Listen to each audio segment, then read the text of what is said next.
Bom dia novamente, presidente. Bom dia, os deputados, agora com um número maior.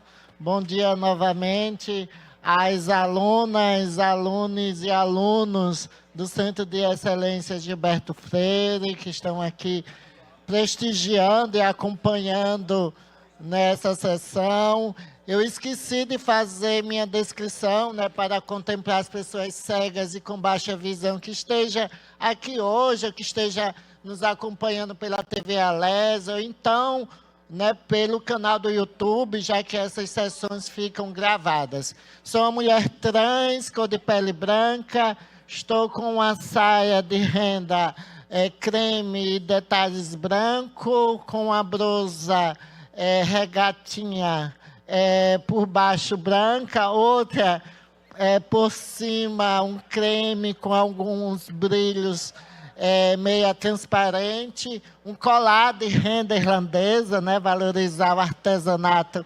sergipano, cabelos louros na altura do queixo, óculos de grau, armação escura e uma discreta maquiagem.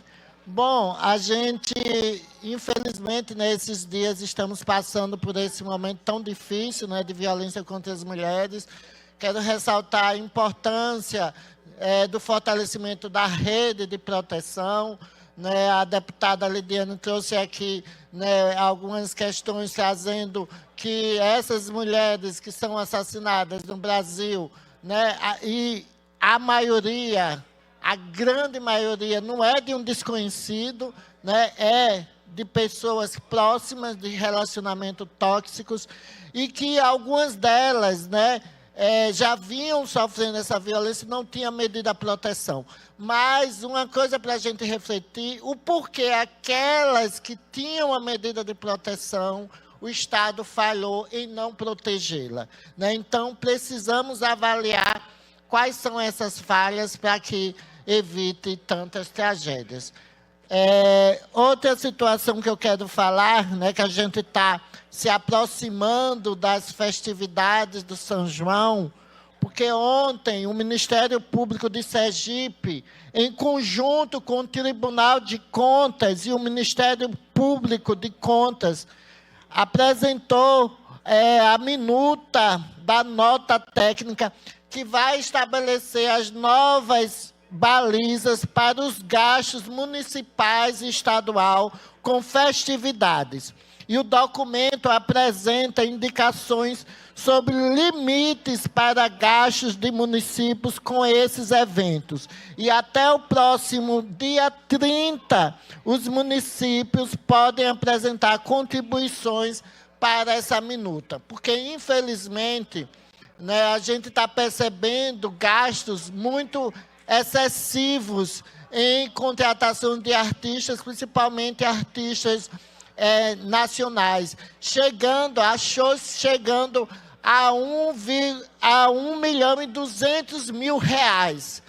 Olha só, para tocar 2 horas, e isso é inadmissível. Teve um caso aqui de uma prefeitura em que falta medicamentos, falta estrutura, né, uma melhor estrutura de atendimento nas escolas, de creche, não paga o salário como deveria aos servidores, mas para essas festas sempre sobra. Então, a gente tem de fiscalizar muito e cobrar, né, que o Ministério Público, junto com os órgãos, possam ter um controle maior. Existe um movimento em outros estados em que está estipulando o limite de 350 mil reais para a contratação desses shows. E, já, na minha visão, já é um valor alto, porque temos artistas locais aqui que são maravilhosos e os valores que são pagos são totalmente diferentes. E desde que eu era vereadora aqui de Aracaju, eu faço críticas a esses gastos exorbitantes realizados com bandas e shows por parte, né, das prefeituras e do Estado. E não se trata de ser contra essas festas. Eu sei que é a nossa cultura, é a nossa identidade e também deve ser um motor dessa nossa economia. Mas não podemos permitir que o brilho dos palcos, com gastos pontuais e abusivos, ofusque a realidade das contas públicas e dos investimentos que deveriam ser permanentes, voltados a grupos culturais, artistas e fazedores e fazedoras de culturas de nossa terra. E esta nota técnica não vem para proibir a festa, ela vem para estabelecer sinais de alerta, situações onde o gasto com o show ignora a saúde financeira do município.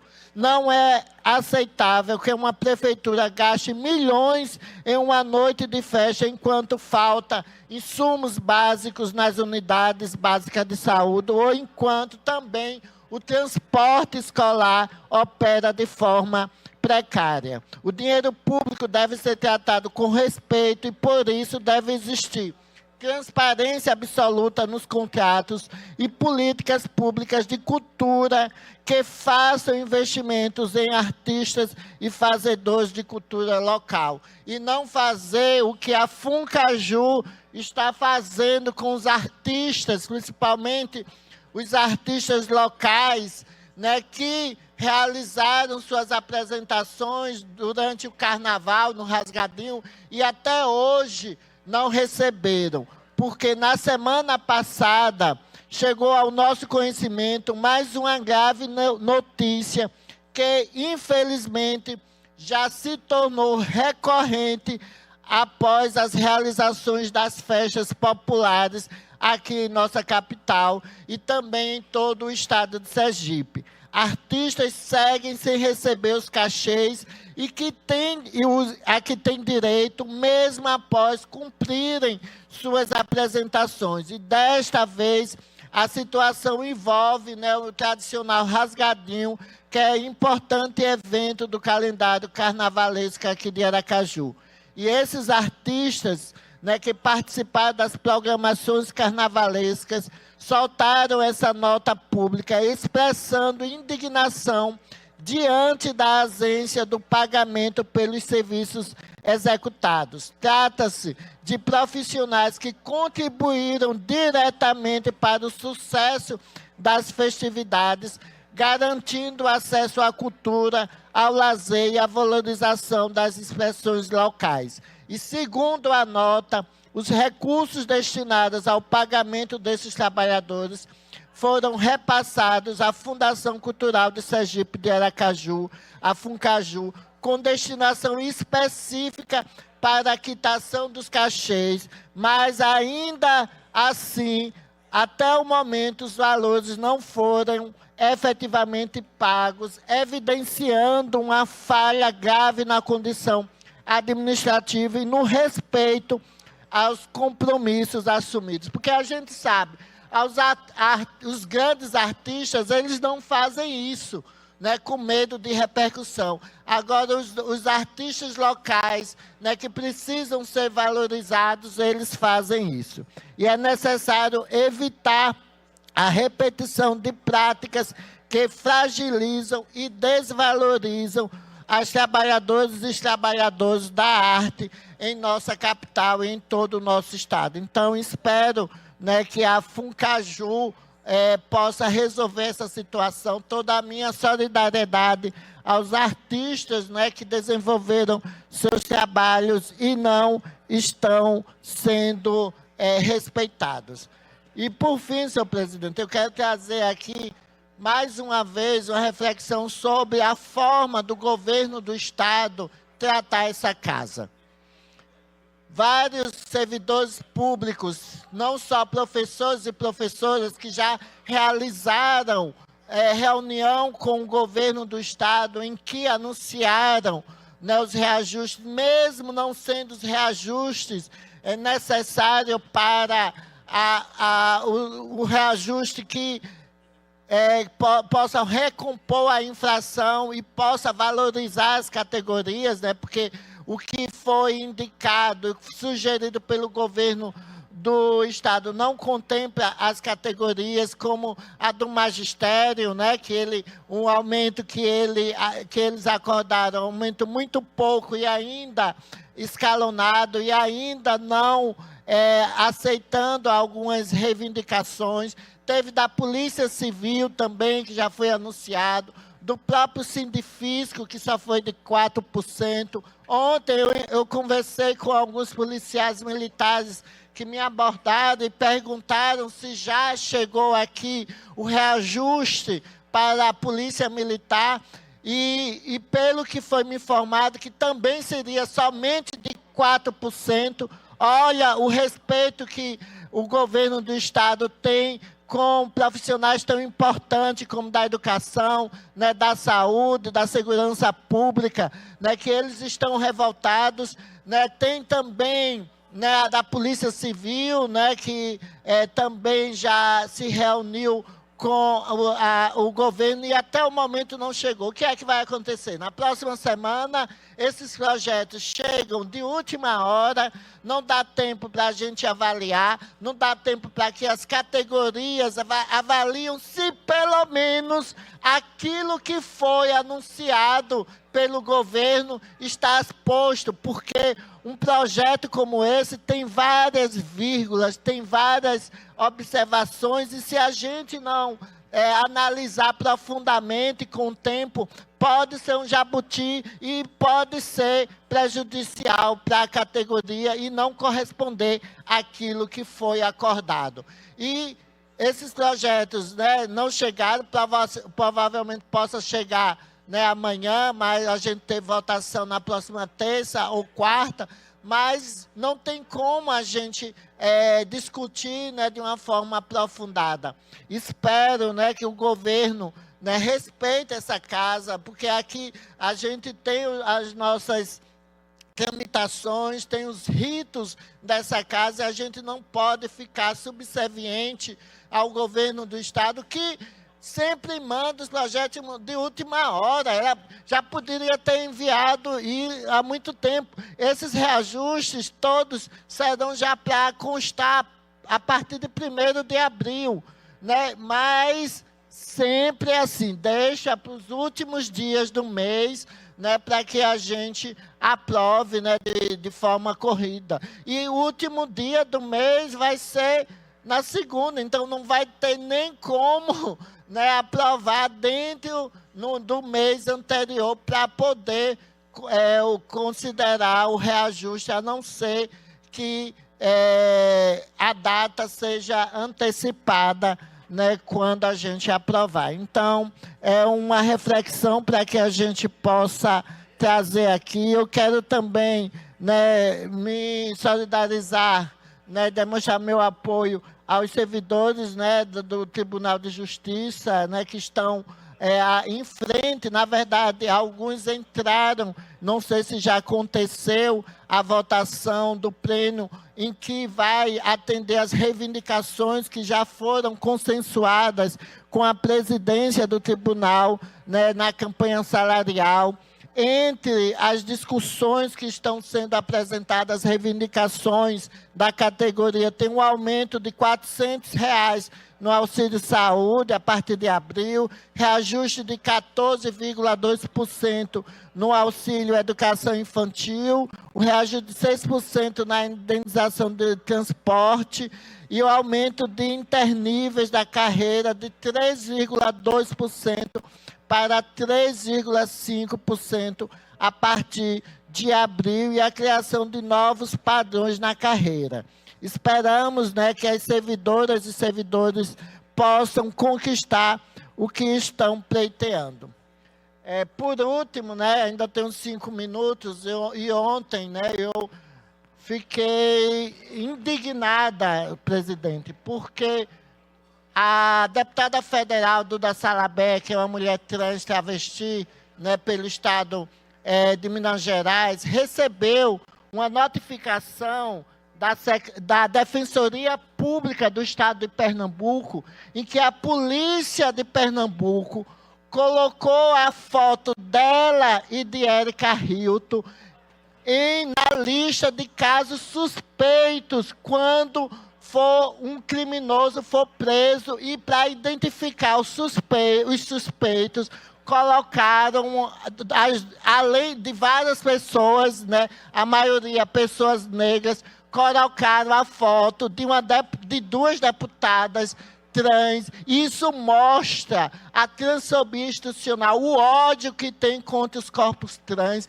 Como é que uma instituição, né, faz isso? Né? Como é que uma deputada, né, federal, que foi eleita para representar o povo, colocar na lista, né, de suspeito para identificar um possível criminoso ou criminosa? Isso é de uma violência institucional muito grande, além dos fatos que ocorreram recentemente, né, com Érica Hilton. Eu vi a fala de Amanda Pascoal, né, que é uma mulher trans, vereadora de São Paulo, em que os deputados lá, os vereadores lá de São Paulo, da Câmara Municipal de São Paulo, estavam tudo criticando Érica Hilton por ser a presidenta da Comissão de Mulheres. E, pasme, em 2024, foi eleita as pessoas para compor a Comissão de Mulheres de São Paulo, e não tinha nenhum homem. A Comissão de Mulheres só foram eleitos homens, e ninguém no Brasil, nem eles, os vereadores, criticaram, fizeram uma perseguição, disseram nada. Uma comissão de mulheres que foi composta só por homens, tinha uma vereadora do PSOL que tentou entrar na comissão e ela não foi aceita, uma mulher cis. Agora, porque uma mulher trans foi eleita, né, presidenta da Câmara, eles tentam distorcer a narrativa. Então, o que está em jogo não é se Érica Hilton representa ou não todas as mulheres, porque, aliás, nenhuma mulher representa todas as mulheres, porque nós somos diversas, né? Cada mulher tem a sua história. Nenhuma mulher possa ser a mulher mais linda do mundo, né? Vai representar todas, porque cada mulher tem uma representatividade. Agora você vê o ódio, Lidiane, é tão grande que lá em São Paulo, na Câmara Municipal de São Paulo, os componentes da comissão de mulheres eram todos os homens, e ninguém se dignou, ninguém falou nada. Agora que é uma travesti. Então, está vendo que o foco não é quem está representando, é pelo fato de ser uma travesti, de ser uma mulher trans que está ali. Quer dizer, eles se preocupam mais em perseguir, em criminalizar, em deslegitimar uma identidade. Quero que Érica Hilton não vai representar, ninguém representa, mas ela é uma deputada que que a identidade feminina é reconhecida pelo Estado brasileiro. Todas as mulheres trans hoje, mulheres trans, pessoas trans, travestis, têm o direito de ir no cartório e retificar o seu nome. Seu nome e o gênero. Minha certidão de nascimento é Linda Brasil Azevedo Santos, nascida em 14 de abril de 1973, no município de Santa Rosa de Lima, e o sexo feminino. Isso é o que o governo me determina, e não é uma questão biológica que vai determinar se eu socialmente vivo ou não, porque socialmente eu vivo de acordo com os papéis de gênero do feminino, né? Então, socialmente e judicialmente, eu sou reconhecida pelo Estado.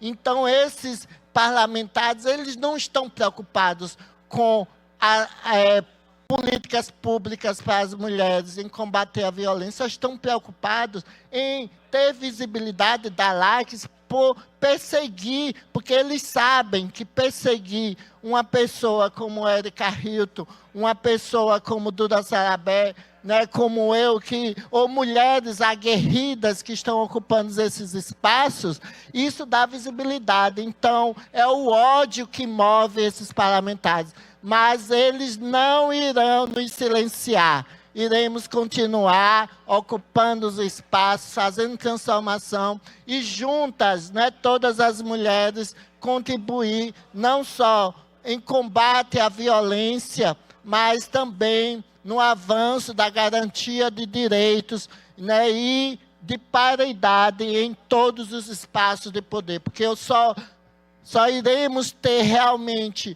igualdade de gênero, diminuir o machismo, quando pelo menos aqui dessas 24 cadeiras tiver pelo menos 12 mulheres, e que essas 12 mulheres tenham mulheres.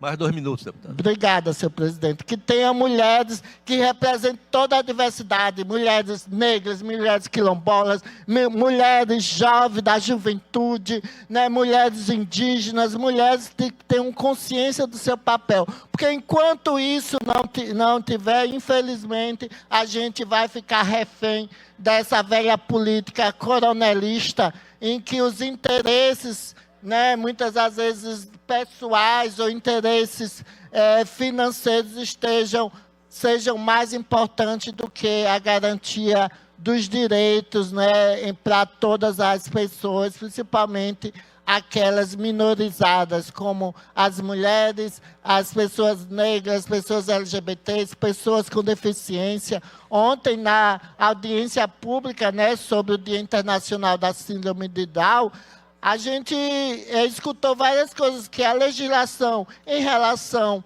às pessoas com deficiência, ela é maravilhosa. Só que, infelizmente, os governos não colocam em prática, não é efetiva como deveria. Aí, por isso que há tanta necessidade, tanta exclusão, tanta falta de oportunidades para as pessoas que mais precisam. Então é isso, senhor presidente. Muito obrigado. Até amanhã, na última sessão aqui na Casa do Povo. E mais uma vez, parabéns aos professores, os alunos que estão aqui do Centro de Excelência Gilberto Freire. E qualquer babado, espero lá, né, essa semana também denunciei a falta de água lá na Taiçoca de dentro, está terrível, não só em Capela, mas em todo o estado, principalmente em locais como, né, nessa região lá de Nossa Senhora do Socorro, que não tinha problemas pontuais e não como está acontecendo com essa empresa, que pelo menos deveria manter igualdade, mas está... Ainda no grande expediente, deputado Paulo Júnior tem a palavra.